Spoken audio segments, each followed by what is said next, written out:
Hello, welcome to the Crandall Theatre and the 12th Farm Film Festival. I'm Jo Murphy, Chair of the Crandall Theatre's Community Outreach Committee.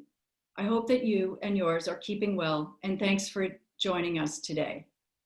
Today's program is a creative collaboration between our fellow community nonprofits, the Chatham Agricultural Partnership, and the Columbia Land Conservancy.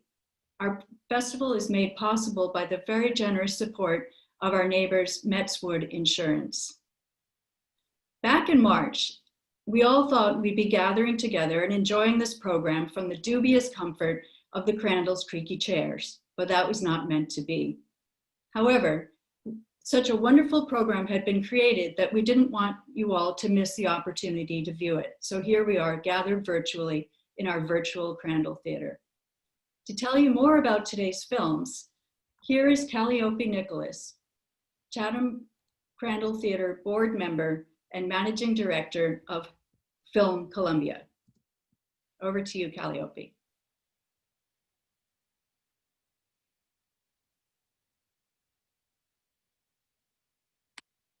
Welcome to the Farm Film Festival. It gives me great pleasure to introduce our three films. The first presentation is A River That Flows Both Ways, directed by Austin Chang and Creative Class 6, featuring a visit to the Hawthorne Valley Biodynamic Farm in Ghent, New York, and a trip to the Inwood Farmers Market in Manhattan, highlighting the food link between upstate and downstate New York. Our second feature is Edible Uprising, directed by Holly McMahon and Dana Wright. In this film, we take a look at the beautiful and biointensive farm based in Troy, New York, that grows over 200 varieties of vegetables and flowers on 1 acre of land. The final screening is Farmscape Ecology, directed by John Bowermaster. Farming is an ever-evolving practice and is concerned with future steps. A key question covered is how to produce food while maintaining the farmer's livelihood and still respecting the needs of other organisms. This film is part of the Hudson River Story series. The film program will run 40 minutes, followed by a panel discussion. If you have any questions for our panelists, please do so by using the question feature to submit one. And if you have any difficulty streaming this program, use a chat feature for tech help.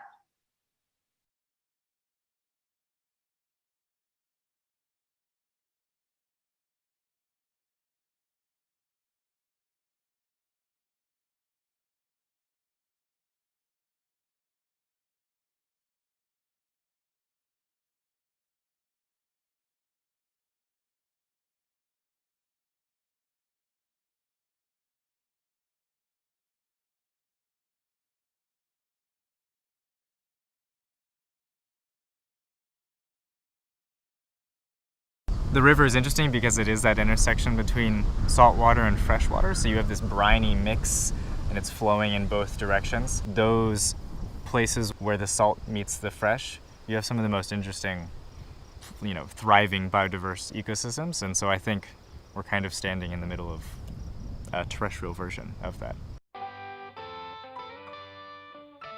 Here at Hawthorne Valley, we're in the Hudson Valley, in this beautiful location, about 120 miles north of New Amsterdam, the little settlement at the bottom of the Hudson River. You could feel a little bit like you're in this kind of magical bubble of just beauty and grace. You can just see Hawthorne Valley as it is sort of an interconnected system in this little bowl, and I think it's unique in that most places you don't get to see that. You don't get to see the connections between the system, you don't get to see the cattle coming in and the children coming across the road, or the people in the store purchasing things. So this map is a picture of the diversity of relationships that we have in New York City, and you could say then how important New York City is to Hawthorne Valley. The lettuce that we're harvesting today is getting on a truck and going down to the city tomorrow, and that's pretty hard to beat, and you can really taste that difference.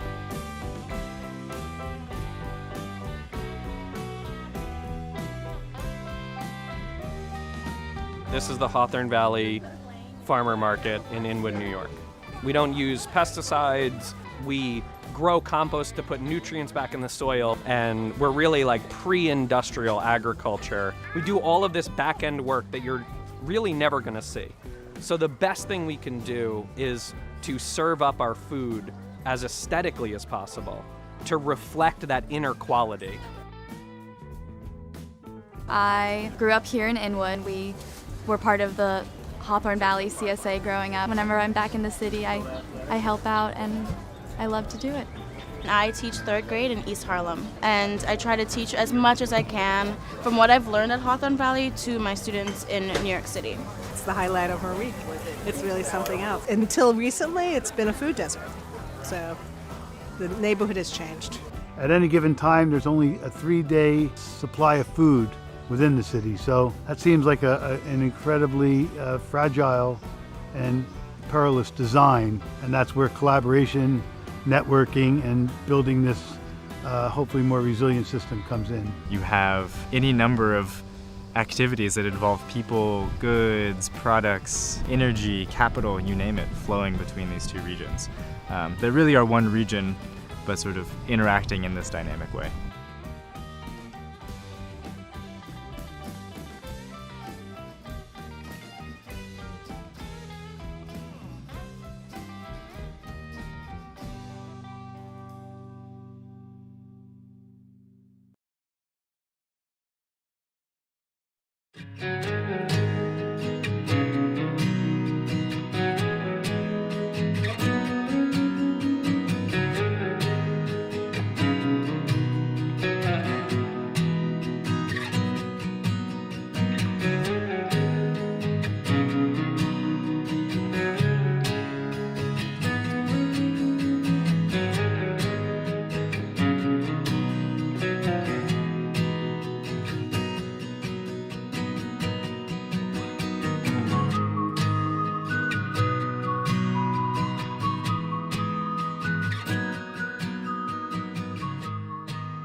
Edible Uprising is a small-scale diversified farm in South Troy.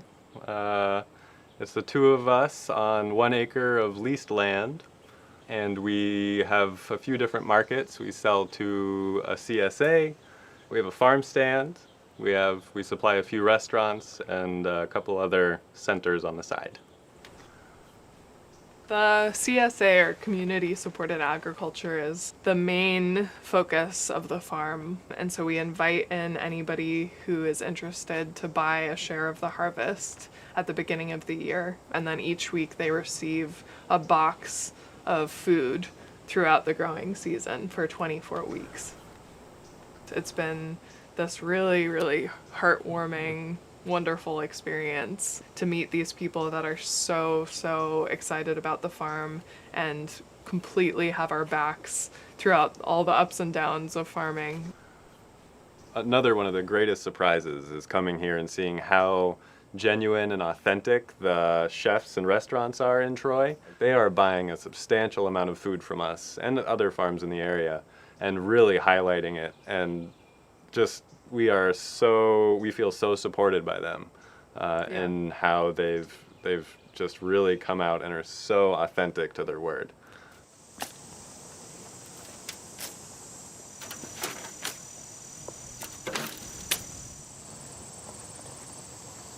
We usually pick these squashes every 2 days, the tomatoes, pretty much everything every 2 days. So we try to stagger it so that we have some days, so we're harvesting every day, but not the same thing every day.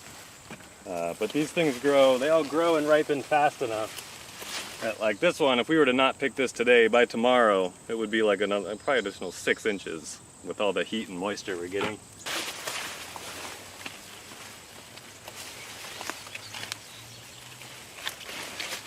And when you miss one, that's what they should be, that's too big. We called the farm Edible Uprising really because we feel like there's a whole new movement happening in food and in its relationship to social justice and to the climate crisis.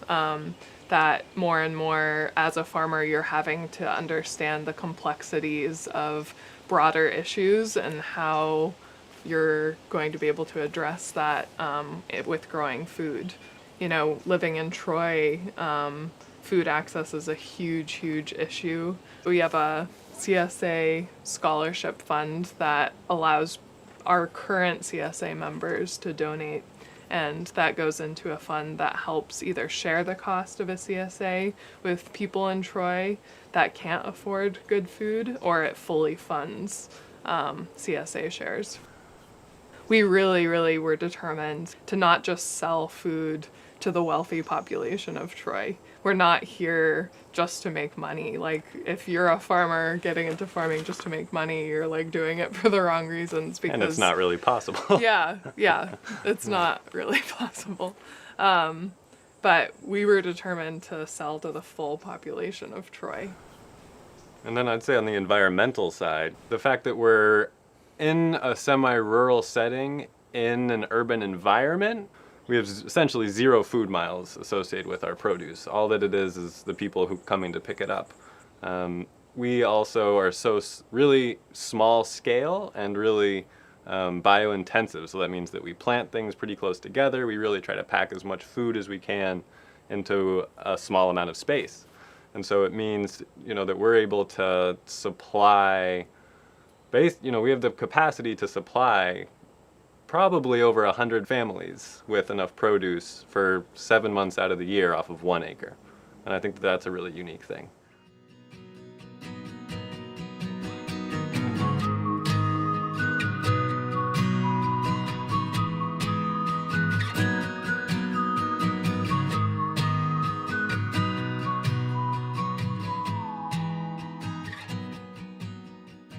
I got really interested in agriculture when I first moved to Vermont. I've worked on a number of different farms, but I just absolutely love farming and working outside and growing. It's my life. I mean, it's everything that I am. And so this is the first time that I've been on a really small scale like this, but it's also the first time that we've run our own business. We homesteaded in Vermont for a long, long time. So I have been familiar with a smaller scale of gardening and homesteading on like a 1/4 acre, and Ben has been growing on 30 acres. So we feel that we're kind of bringing these two worlds together into our farm. And then also with my design and art background, I also really just hope that the farm is like a beautiful experience for when people come. We've had a lot of requests to do gardening workshops on like growing in the time of the climate crisis, and a lot of interest in volunteering and participating with the farm, and that's a huge thing that we want to expand more. We really are excited about sort of seeing how this can be a model in a lot of ways with urban agriculture, and how people like us can come on 1 acre and really produce a lot of food on a small piece of property. I think little farms like this are really a way forward in trying to fix the way that our food system works. And I think in the next 3 to 5 years, if we can keep doing what we're doing, have more educational programs, more workshops, try to figure out some more sort of perennial systems with our farm, I think that'll be a big sort of step in these next 3 to 5 years.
Farming is ever evolving.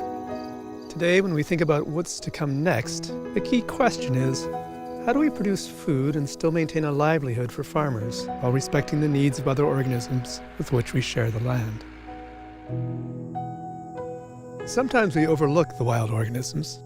These have value in their own right, and they help produce food by pollinating crops, controlling insects, liberating soil nutrients, and more. Across the country, and importantly here in the Hudson Valley, many growers work within a food system that does not explicitly encourage or reward farming practices that value biodiversity. Recent biodiversity declines can be partially attributed to the impacts of farming, such as habitat loss, fragmentation and degradation, pesticide-related plant and animal mortality, and the effects of a changing climate on wildlife, plants, soil life, and water quality. Here at the Farm Hub, we've been studying the land's biodiversity for the past few years in an attempt to honor and repair the land while producing food, to explore how agriculture and wildlife can coexist.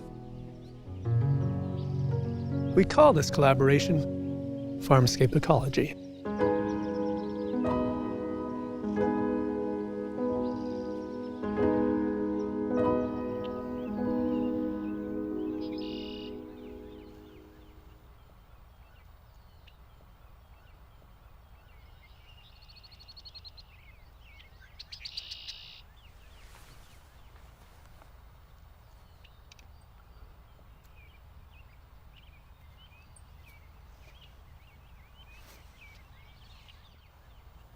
We had done a lot of observational work, trying to look at what insects do you find in which habitats. So if you go into an edge of a field, say, that's got a lot of flowers in it, and maybe some of those are shrubs, and what insects do you find there that you also find in the crop fields?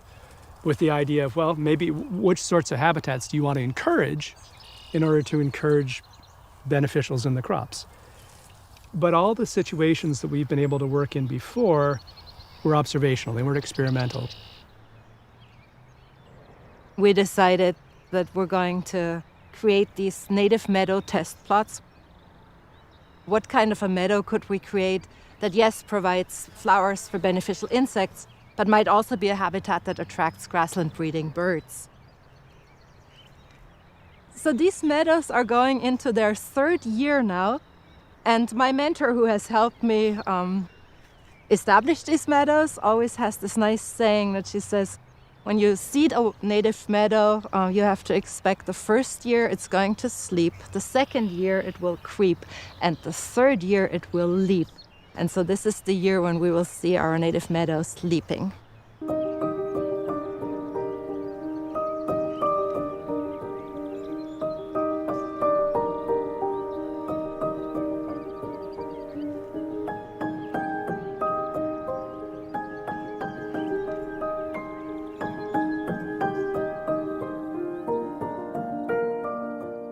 So let's go in, do 8 steps, and then our first plot starts. So 1, 2, 3. These are seed mixes that farmers could put into their farms as habitat for beneficials. But they've not really been test-driven so much in this region, nor in organic situations. And so we're trying to see, 1, can you establish them organically? And 2, does it make any difference? Are you getting the creatures that you hope you're getting?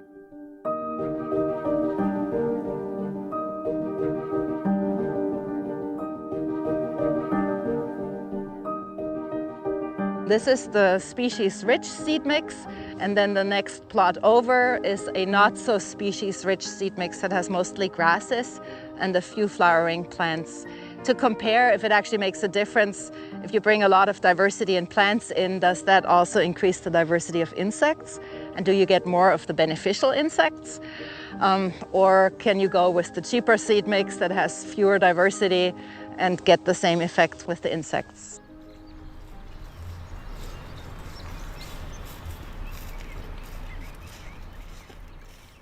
And the other thing that we've been starting to do is just do some standardized insect monitoring. What we do is we set up traps in the forest, at the forest edge, and then 300 feet into the field and 600 feet into the field. Partially the idea is just to understand how insect populations are changing, because I think you probably heard, it's been in the news quite a bit, that in some places there have been substantial insect declines. But that's hard to know unless you have some standardized protocol that you repeat. We sampled insects in a variety of ways. So these traps will just get what's crawling or walking, strolling across the surface. And then the malaise traps are getting what's flying through.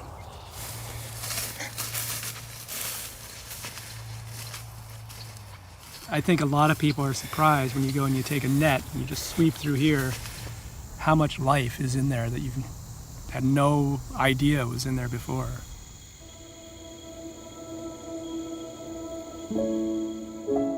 The group of insects that you catch most are flies.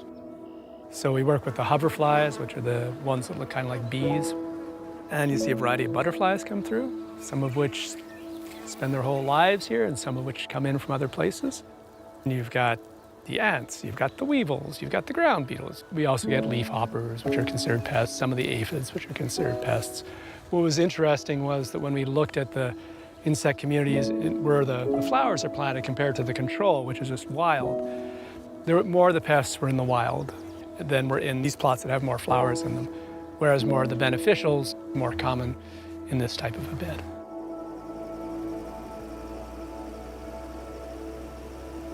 The importance of healthy soil on a farm cannot be underestimated. We study microscopic soil organisms in order to understand both how they shape and are shaped by farming.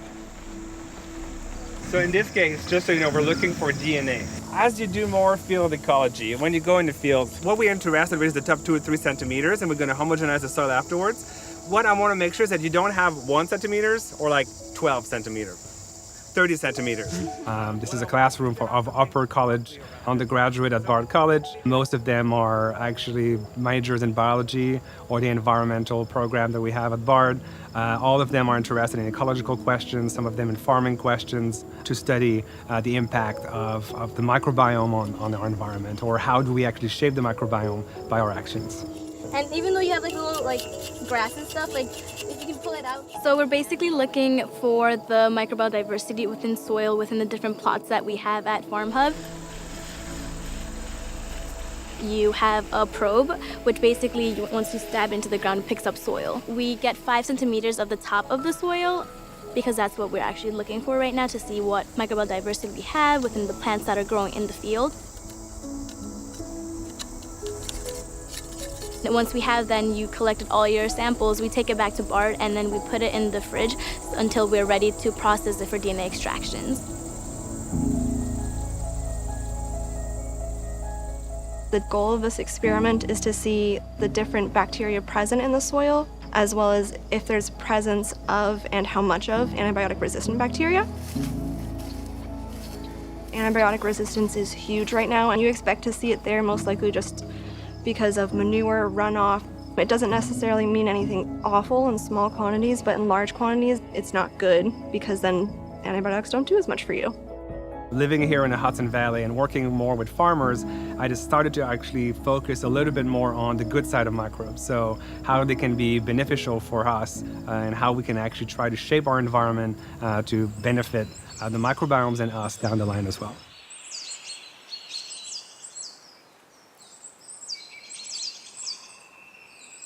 Clean water is as important as healthy soil.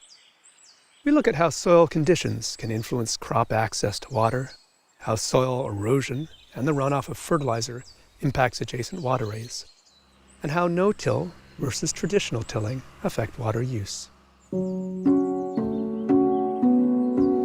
Till versus non-till. My hypothesis will be tilled land will yield more crops and vegetables versus non-till. But at the same time, soil erosion will be much higher.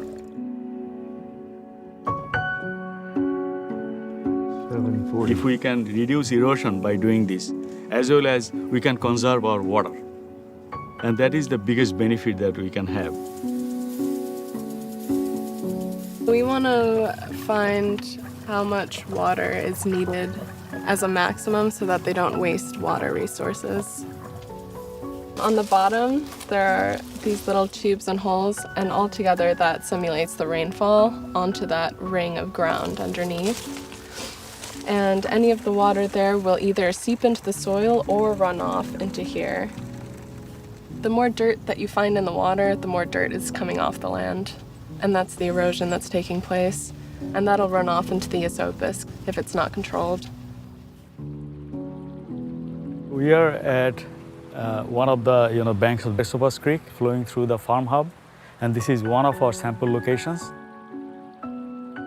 Since the farm hub started new farming practices, they wanted to see how their new farming practices are affecting the water quality. The fertilizers, primarily composed of nitrate and phosphate. There might be a little bit of nitrate when it breaks down. So once we apply this more than we should, that comes to the water bodies. And there will be an ecological effect on those as well. Ultimate goal is, all the farmers that get trained from this farm hub, they will know that, okay, this is doing good for the water quality. So if they apply that, they will release less nitrate to the water bodies.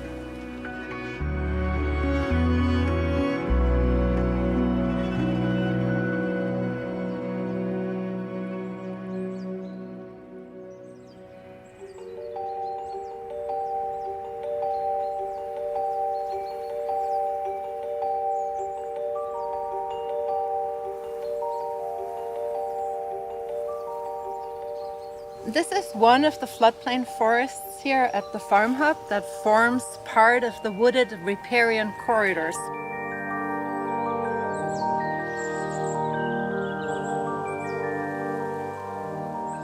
As ecologists, they are always interesting for us because there's a lot of native diversity hiding in those forests.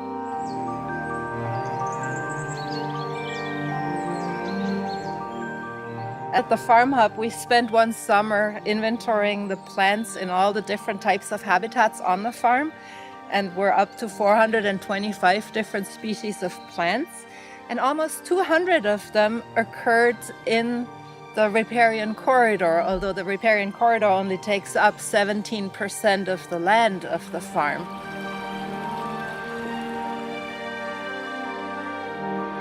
So the Esopus Creek, which you see here, is a very central piece to the farm hub. Basically, the stream has created the amazing agricultural soils of the Hurley Flats.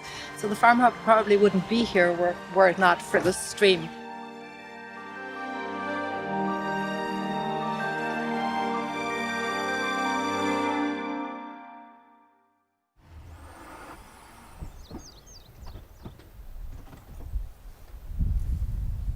The creek and riparian corridor are lush and home to a wide variety of wildlife.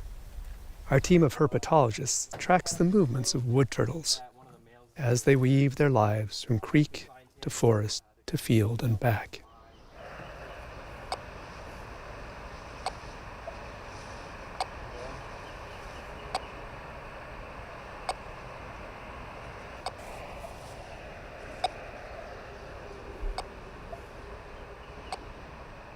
It's over in this direction. A typical hangout, right?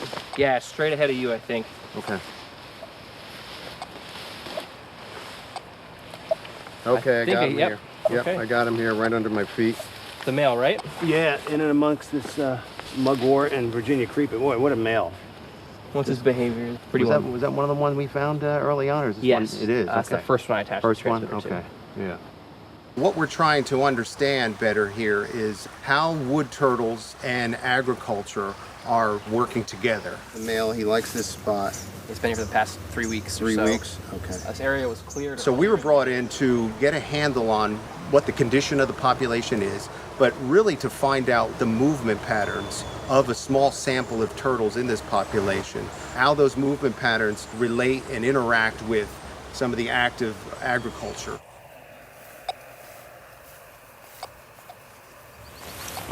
This is a male, Alec? Yeah, this male should be a few hundred feet ahead of us. Okay. Probably pretty deep into the woods. He usually is. So the wood turtles in general are a declining species for a lot of different factors. In the Hudson Valley, you have areas where there's a lot of farming. And intensive farming has shown that turtles in certain situations don't fare well there and their populations become depleted. Because the farm hub is sympathetic to biodiversity issues and the plight of wildlife, we'll be able to come up with a management plan that, marries the conservation objectives of the turtles and the farming objectives. You can see faintly that there are these concentric rings on each of these plates here, which are called scutes. And these rings are called annuli. They closely represent a year's worth of growth. That kind of gives us an approximate age of, probably 30 maybe, between 20 and 40 years old. But another impact, which is more in line with what we're studying here, is you can see on the lower part of her carapace, she has that big crack that's more like a scar now. It's healed over. But that's from something exerting a pretty intense amount of pressure on that shell enough to crack it. So it's likely a tractor or some farm equipment over time. And again, that's part of the objective of the study, to see how these turtles navigate an intensively farmed landscape.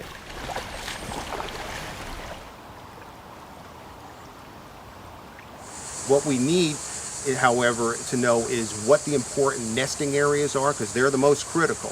That's what's going to drive this population long into the future, and to protect those areas, and to maintain, some buffers on the riverine habitat. Farming right up to the river corridor is not going to be sustainable for that species. Predation is natural, that's fine. Other animals got to eat turtles. Turtles always been on the menu for animals for, as long as they've been around. But you compound it with roads, you compound it with farm equipment, you compound it with habitat loss from urbanization. It's not a sustainable situation for the wood turtle. So I think inherently we have a nice protected corridor in the Esopus, and if the turtles, manage working these buffered edges and we protect the nesting habitat, we could maintain this population for a long time from here on out.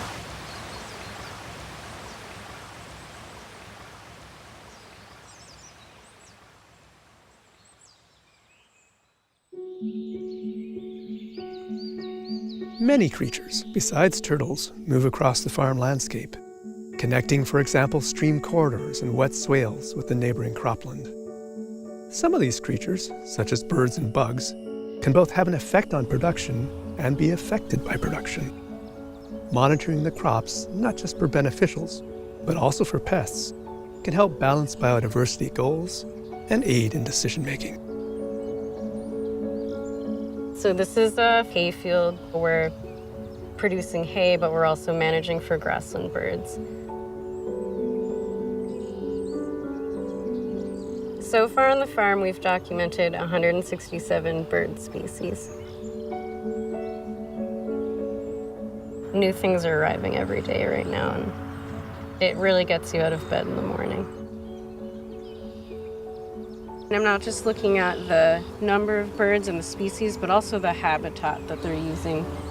And that gives us a sense of, over the course of the season, how the habitats the birds are using changes. And it also allows us to think more about which birds are interacting with the crop areas on the farm. At least for birds, they can be beneficial. It's not always that way, and it doesn't always happen passively. Sometimes we're the part of the equation that makes it beneficial. And so they're initially attracted because they're eating the pests. So that seems good. But then they switch their diet and they begin eating the corn kernels, which, not so good. Causes damage to the ear, makes it undesirable, unmarketable. That seems bad. But some people suggest that you can leverage the good part of what the bird is doing and then mitigate your risk.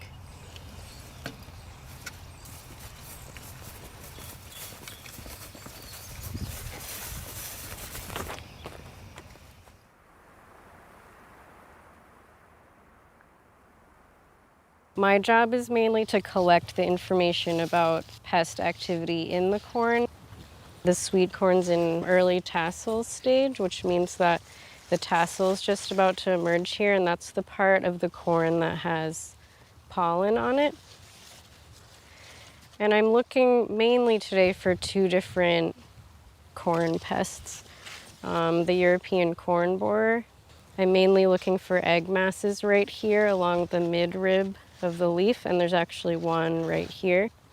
And if this corn is over about 15% infested plants in the field, we would be above a threshold and decide that we needed to take an action in the corn.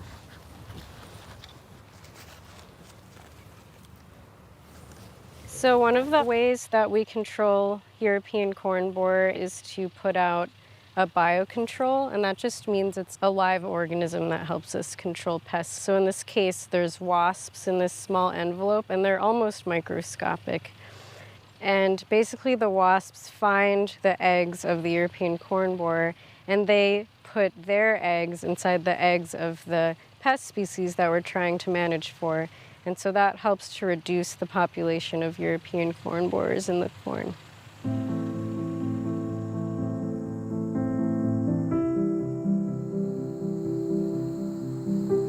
It's interesting, there's areas where we work together to try really hard to manage the habitat, but then there's places like the swales where the change was pretty simple in some ways, and then we decided to leave those areas as is. So the perimeter of your field is where nature tries to creep in. That's where you get the weeds.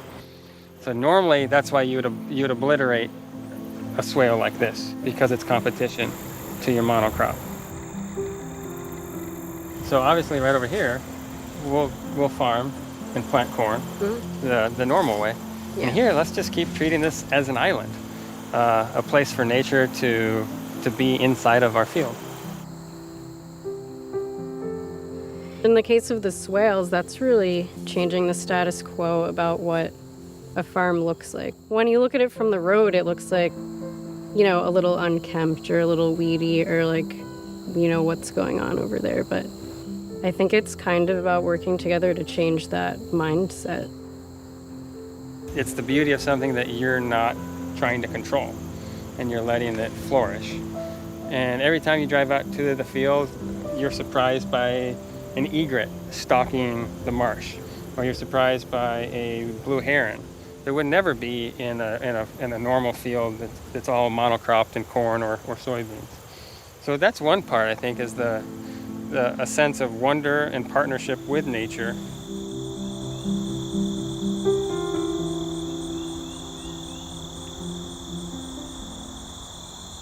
This is the sound of late summer. When the fireflies start to fade, the sound starts to rise. And so all of these are what you see you see them also if you go in there at the end of summer, and the noisier it is, the more life you've got. And it's a good thing. The meadows continue to evolve, and every year you get a different batch of insects, and that's just par for the course. To get trends and to get effects, you really need to be collecting over several years. We just have very little knowledge of both the variation in time and the variation in space.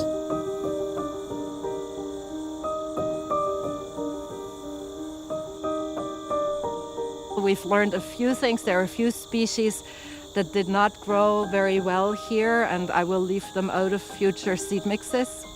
With that, I can make the seed mix cheaper. We're actually going to seed 10 more acres at the Farm Hub this fall, and it's a modified seed mix based on what we've learned, and we could cut the price in less than half. We're not expecting that any commercial farmer, is going to go and necessarily plant a block like this. But the idea is you have these little nooks and crannies on the farm, the corners that don't get planted, but maybe get mowed just because you don't want them to get really weedy or something like that. And it is relatively easy to establish them if you're starting from a basically clean field, a former cornfield or a former vegetable garden, and that's what we did here.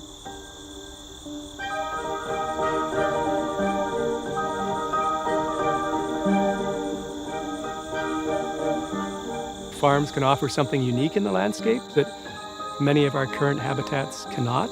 And then I think in terms of the benefits to agriculture, it's really thinking about the whole system.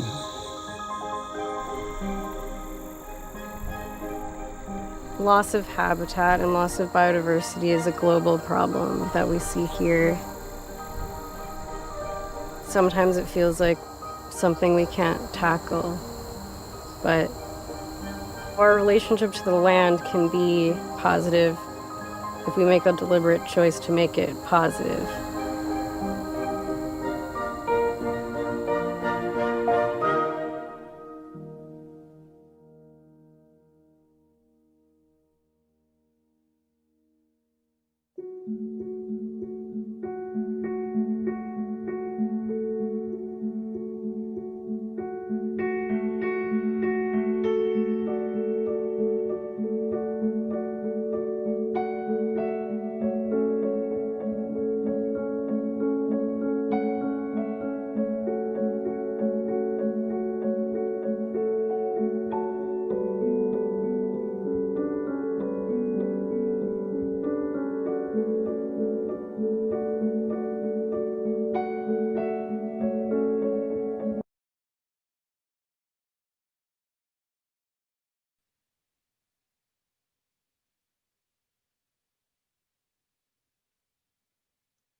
Hello, everybody.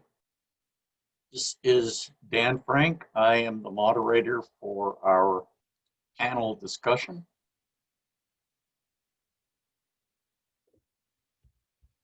And there I am. Welcome to all of you. I hope you enjoyed the 3 films that are part of this year's Farm Film Festival. We have 3 panelists that I would like to introduce at this time, and to whom you can address questions by typing them in the Q&A box, which you can access by scrolling down to the bottom of the screen and bringing up the panel. I would first like to introduce Henry Corson. Henry is the owner of Dogwood Farm in Old Chatham, a farm that has been, since it was established, committed to diversified farming, holistic practices, and on a personal note, I have had more than one superb Thanksgiving dinner from Henry and the team over there at Dogwood Farm. Henry's also the founder of Good Food Farmers, a very unique concept in which you can call in your local farming needs. Henry puts together with a number of different farmers to meet that need and will deliver food right to your home. A very innovative idea. The second person on our panel is Terrence Duvall. Terrence is the farm program coordinator for Columbia Land Conservancy. Those of us who live in Columbia County have benefited in so many ways from the Land Conservancy. Those of us who like to hike, but also the preservations of land. And Terrence, you can see him there, is the man who works to communicate between the Columbia Land Conservancy and the farmers in the area, but not only to help the farmers interact with the Land Conservancy, but also for the preservation and use of farmland, which is just one focus of the Land Conservancy. So we're happy to have Terrence here today because he's going to bring a unique perspective into that. Henry, hello, I see you there up above.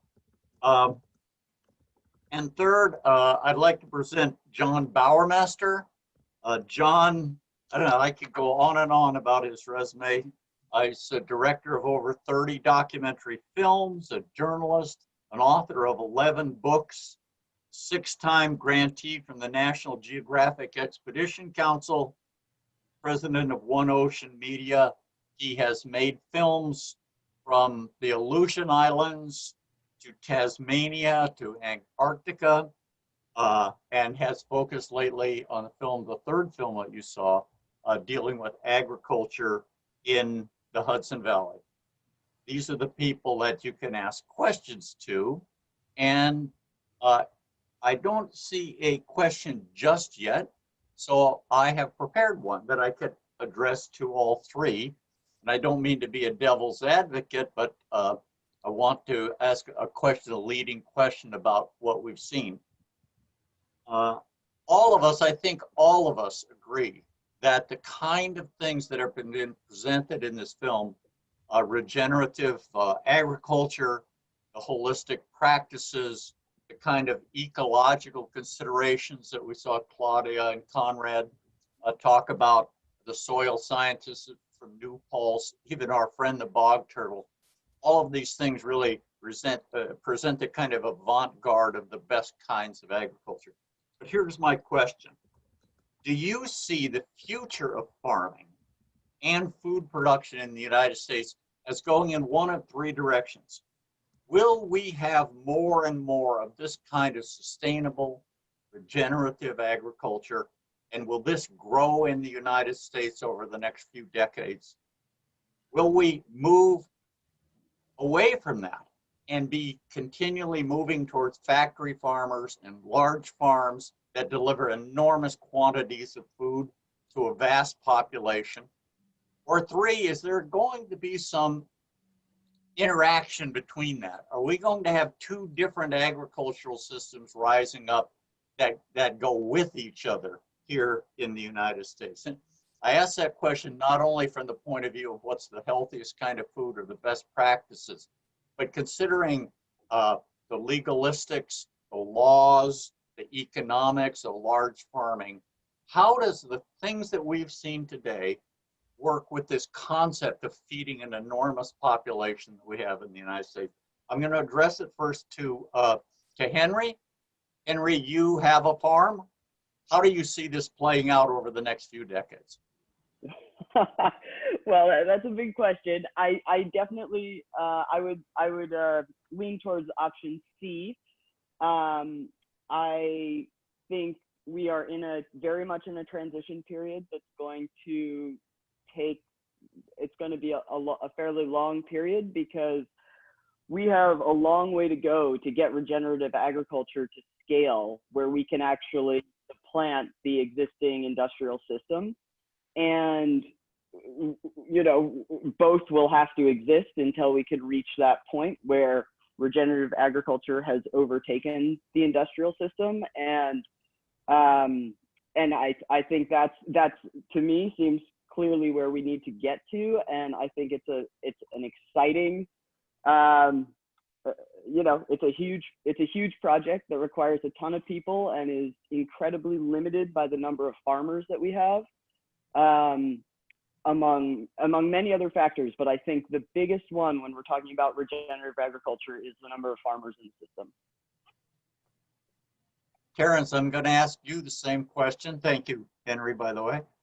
Terrence, you're in contact with farmers and farms in really a very avant-garde county for this kind of agriculture.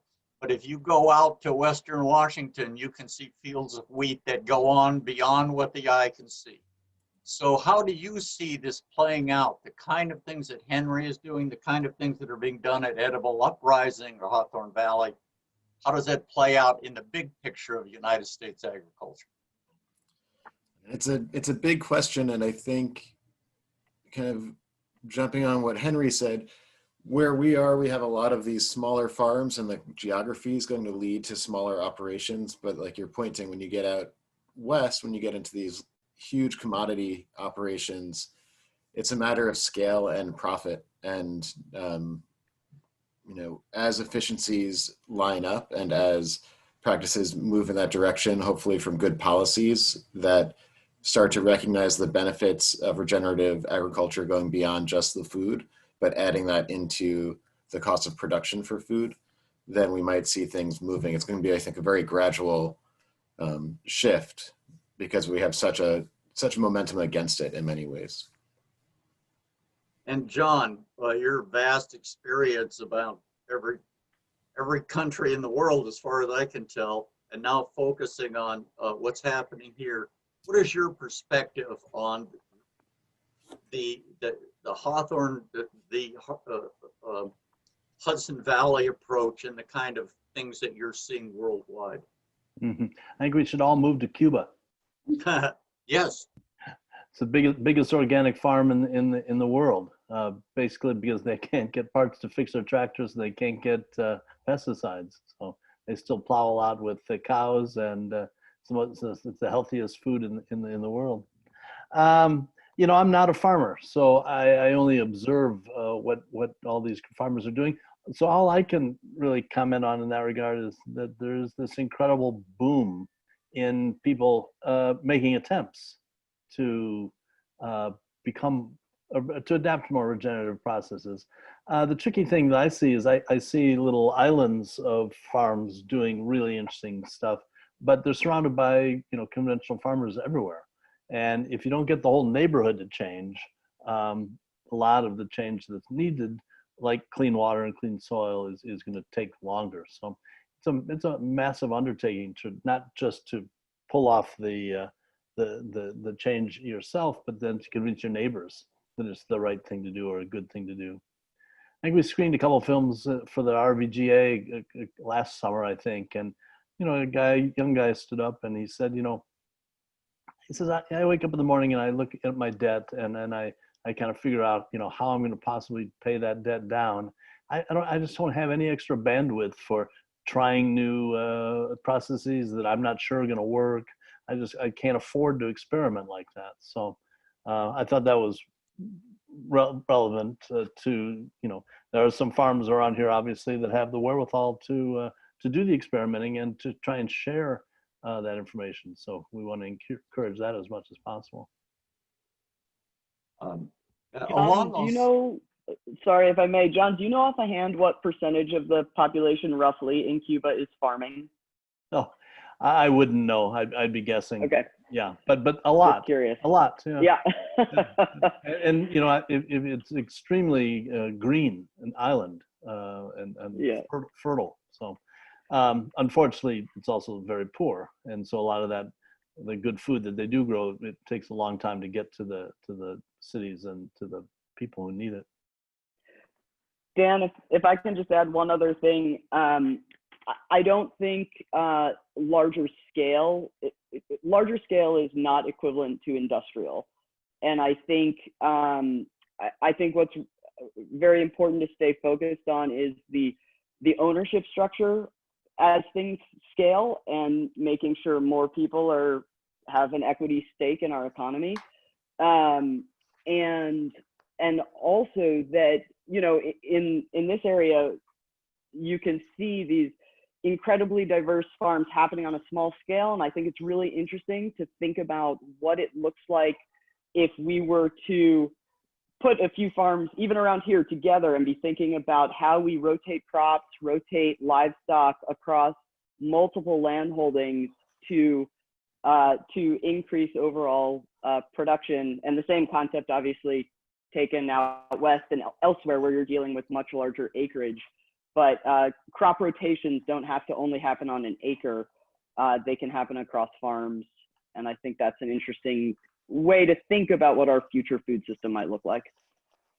I think that's interesting because, Terrence, one of your missions is to try to get the farmers to talk with each other, to share this thing. So my guess is you would agree with what Henry just told us. I think it's a great idea. I hadn't thought of that, the idea of farmers working together by zooming out over a larger landscape. But yeah, the Conservancy is definitely looking to not just get farmers speaking to each other, but the landowners who are non-operating in our region, because a way of connecting them to the land they own or that they're around is by meeting farmers and having direct access to farmers to understand how agriculture gets food from the ground to the plate. We have a couple of questions in our question and answer box. When you find that down at the bottom, please add to it. From an anonymous attendee, this actually goes to what we're talking about, because when one considers lobbying and the political realities of our life, a very interesting question is, what should we look for in the next farm bill?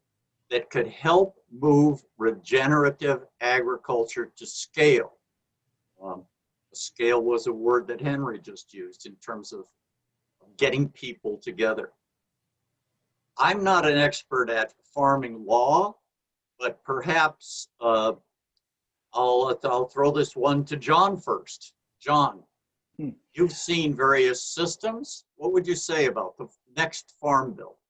Well, I know that in the current legislation, there are things that are helpful tax-wise to the farmers, but you know what's happened with a lot of the things in the state budget largely because of COVID, a lot of things have gotten pushed aside. Remember there was going to be a big $3 billion environmental bond act that was going to pay for everything, including a 500-acre farm north of Kingston Point. Well, that's gone completely by the wayside, and so Governor Cuomo seems to have taken his eye off the ball a little bit. We'd have to ask Dee Dee Barrett and her colleagues what they propose. But I mean, they're and Jen Metzger also down in Rosendale. I mean, they're on it, but I'm not sure. I can't speak to the specifics of what the new legislation is in New York State.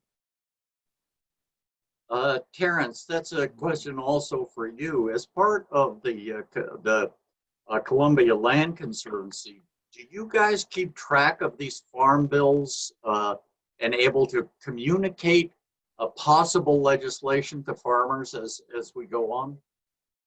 We do. Mostly the work that we do in regards to lobbying has been done with American Farmland Trust. And American Farmland Trust is a national organization that has a state office.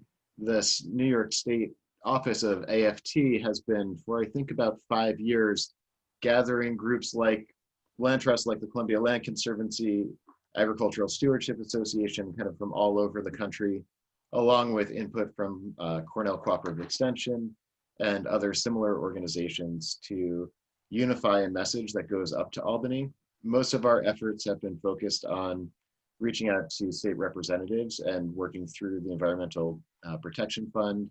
And then while the Environmental Bond Act was in play for that, and now that the state is in an economic turmoil, we're looking at how do we create the message and make sure that funding for farmland protection and everything that goes along with that is either maintained or doesn't get totally wiped away, so that it's ready to come back as soon as the funds allow for it. The federal government is a little bit trickier for us in terms of being able to join a large coalition. I think when you get to the Farm Bill, then you have this regional differences between Southeast, Midwest, Northwest, California, and in New England, you have a very, what's the word? Just kind of a different perspective than you would in those places. Yeah, and Dan, we're working on a project with the National Young Farmers Coalition, which is based in Hudson. And it's been quite fun, actually, because they've got a lot of energy and a lot of good ideas, and they're making appeals to the at the federal level to, try and get access to cheaper loans, to more land, and to create a more diverse farming community partly through the government. But it's exciting to see them be so excited, and turned on, even though there's a lot of things working against them. I won't, maybe Terrence, you can quote these statistics better than I, but the average age of the farmer in the United States is 60, and 80% of them are white. And it's really hard for young people and persons of color to break into the farming business. But you're seeing it evolve and seeing it change. So that's a good sign. That's a beautiful segue, John, into a question that came from another anonymous attendee. What can we do to encourage more diversity in farming? Just noticing that this panel is made up of white men, so wanted to know if there was a larger effort to get more diversity. Thanks so much. Nice question, very contemporary type of question. Terrence, I'll ask you first, if you would, and maybe we'll get Henry to chime in right after you. Yeah, I think it's obvious to me at this point that whenever I go to workshops or I'm on panels or I'm listening to panels, it's usually very, very white and kind of white focused. It's something that, we're much more aware of now than I think we were even a couple of years ago. But nearby and near Troy, there's a farm, Soulfire Farm, that has been in operation for a while, and most recently they've created the Northeast Farmers of Color Land Trust.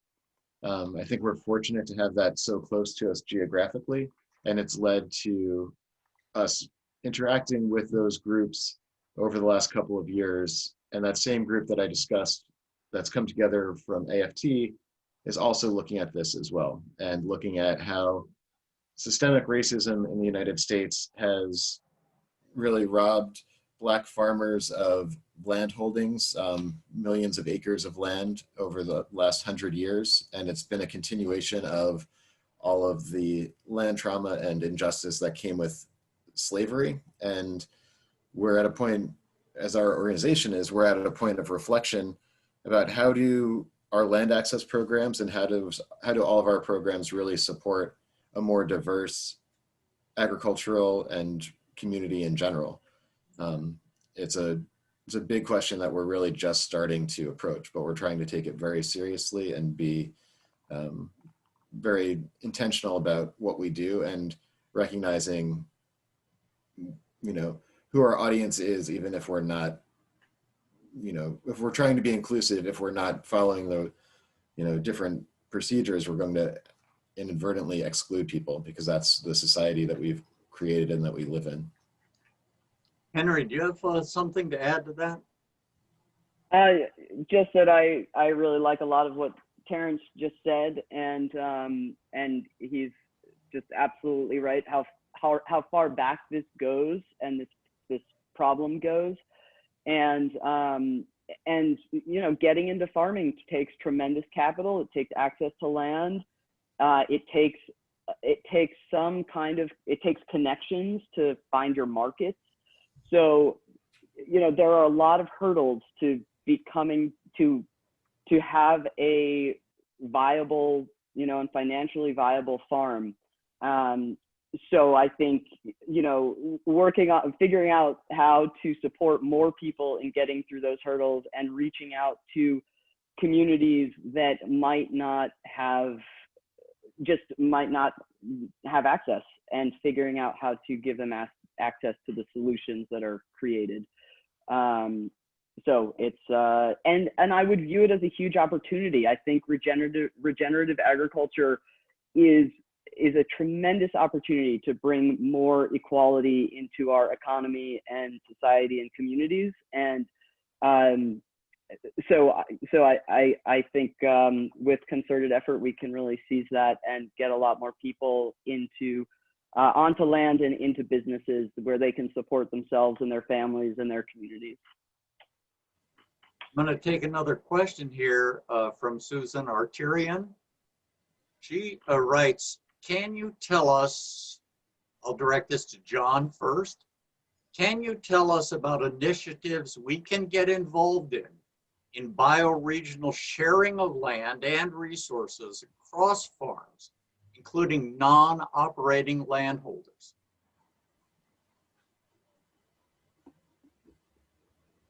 Yeah, thanks. I'm reading the question again so that I can try and understand.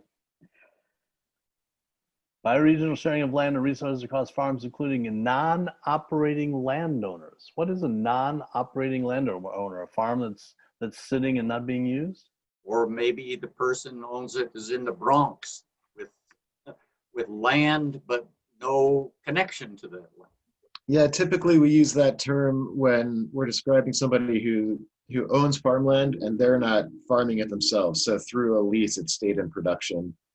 So they're involved with farming, though not directly as a farmer.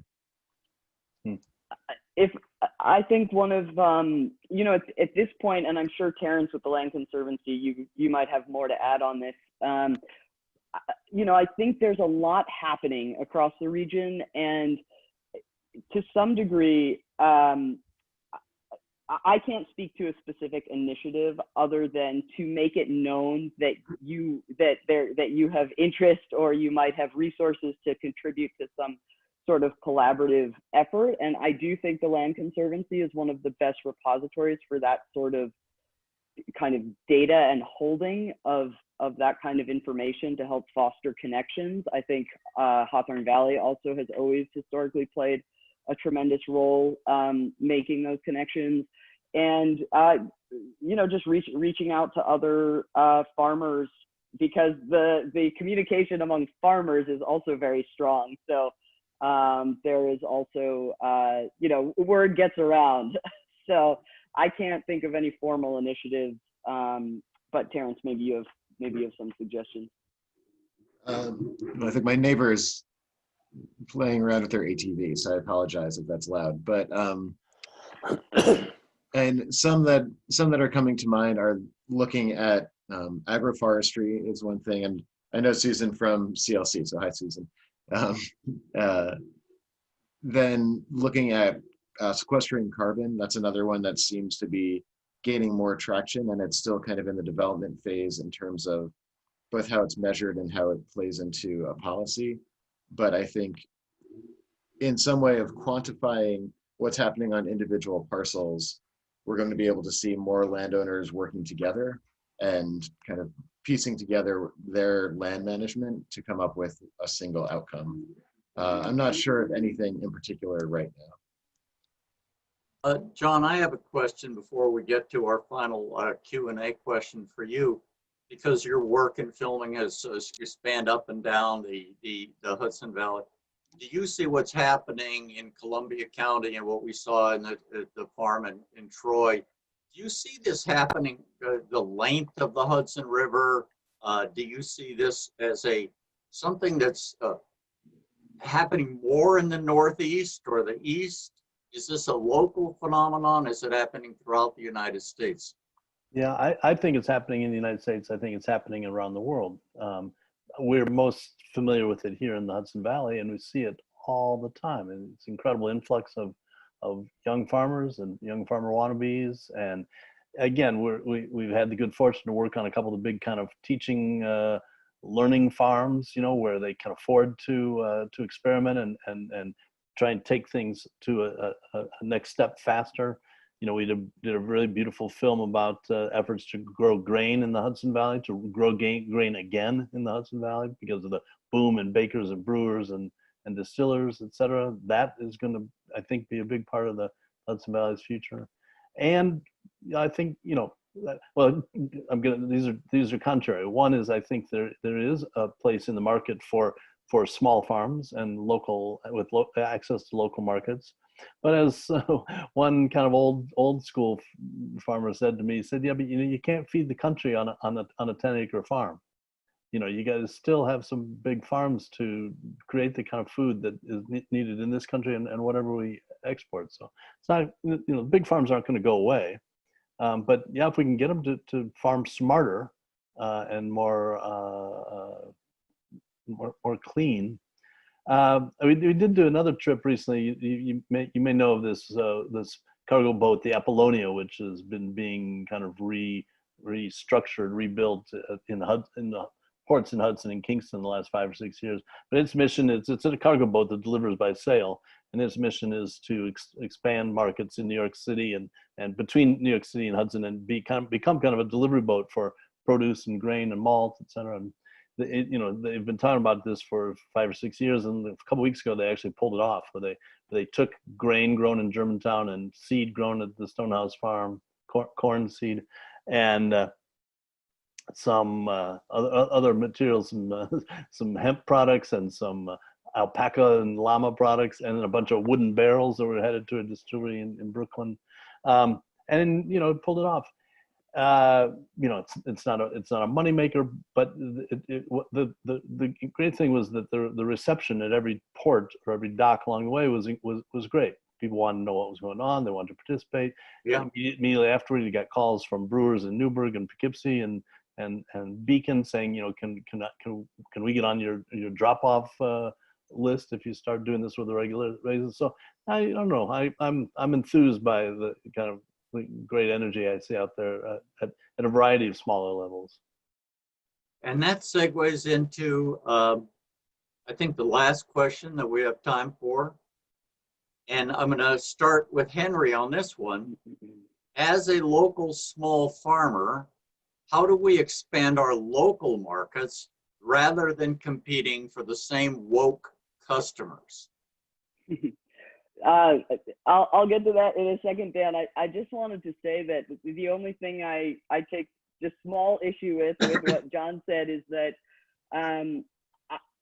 small farms are incredibly productive. So in our current, the way our economy and everything currently works, I agree that you know, a 10-acre farm with the number of 10-acre farms we have cannot produce enough food. But I think this goes back to needing more farmers. And I know there was another question, it looks like, about the shortage of farm labor, which maybe we can circle back to. But I just wanted to say that anyway, it's a much larger conversation. But to the question of expanding local markets rather than competing, yeah, I think you know, I never like to view another farm as competition. I think, you know, we need more farms if we're going to transform our food system, and we have to figure out how to make more farms succeed. So Good Food Farmers, which is one of the projects that I started in collaboration with others, is one attempt to address that. So we're aggregating food and bringing that food via home delivery down to Westchester. And one of our goals with that was to look at what is limiting people from signing up for a CSA. What are the barriers that are preventing people from wanting to participate in that model? And so we tried to remove those barriers and essentially widen the circle of people participating in our local food system as customers. So, and the goal of Good Food Farmers is to scale and to replicate. So, and replicate in other farming communities. So, I think that's one example. I think locally, I mean hyper locally, I think it's pretty saturated. And so I think the next piece is how do we get more financial resources into people's hands to be able to afford good food? And that's going back to the Farm Bill. I think that's a super critical piece. And what kind of local, you know, what kind of initiatives, what kind of fundraising can we do to put money into people's pockets so that they can buy good food from regenerative farms? And that is a question that goes way beyond that's one that requires far more than just the farmers to solve. It's a fundraising question. It's it's just a question that anyone can help solve. And it also, it just gets to the food access piece. So Along those lines, there was a question about farm labor and a shortage of farm labor. Is this something that you've intersected with at all? Terrence, afterwards, perhaps you can talk about this too. Is there a shortage of farm labor in this area? Oh yeah, absolutely. I mean, we've been chronically shorthanded. It's an ongoing problem. I mean, you know, and when I think of our farm, you know, ultimately I think our farm could support probably 10 full-time people. And those people don't exist right now. We need to train people, and we need a much more kind of faster paced way to get people into sustainable agriculture, seeing it as a viable career path, and getting them connected with, you know, with the resources they need to be involved in our food system. Terrence, do you also intersect with the labor issue here, the availability of farm workers in the county? Honestly, that doesn't come into my work too often, other than being parts of listservs where there are advertisements being made. Most of the work we're doing is with individual farmers and landowners. But then to quickly jump back to the question of expanding markets, I think there's that idea of how do we make it possible for more individuals to buy healthy food that was grown perhaps regeneratively, and also what can we do to get some of that food into the institutions that are large buyers of food and are serving the people that really need access to healthy food? So schools, hospitals, prisons, places that with the right incentive or subsidy from the government might be able to purchase farm food locally, and that way increasing the farm markets around here, so they're not all going to direct consumer purchase. I'm going to end up with I'm going to put a couple of questions together here, and then we'll wind up the panel session. People want to know how they can get involved. One of the questions in the chat box was, and I feel this would go for me too, I support CSA, I support my local farmers. How else do we get involved other than donating to Columbia Land Conservancy, Farmscape Ecology Program? If you're talking to all of us panelists or we're talking to a group of high school students, how does one get involved in promoting the kinds of things we've seen in these films today? Terrence, I'll start with you. And I think, yeah, just connecting with those farmers is a good way to start, and those farms. Recognizing that there's an inherent difference between the food that you're buying in a supermarket that's come from California, or that it has been, processed in a way than the food that you're buying at a farm, and that difference in quality and cost kind of comes down to your intention about where you're getting your food and who you're supporting. I think, especially in a place like Columbia County, we do have a lot of people who've never farmed but have moved here attracted to the farming aspect, and we have a lot of people who have farmed here for multiple generations. And that connection that you've brought up before, Dan, that CLC is supportive of, is trying to get the people who are first attracted to farms by what they've thought of farming to really get more experience with farming and still be in love with it. I'll just end up by saying another way that perhaps we don't usually think about of getting involved is the work that John's doing in filming and promoting and bringing these ideas to the people through film and writing, authorship, journalism. So that's another way. I want to thank the panel right now. Our time is up. A tremendous discussion. I learned a lot just asking the questions. I'm going to turn this back to Joe Murphy, and I want to have a huge thank to all three of you for your participation today. Thank you.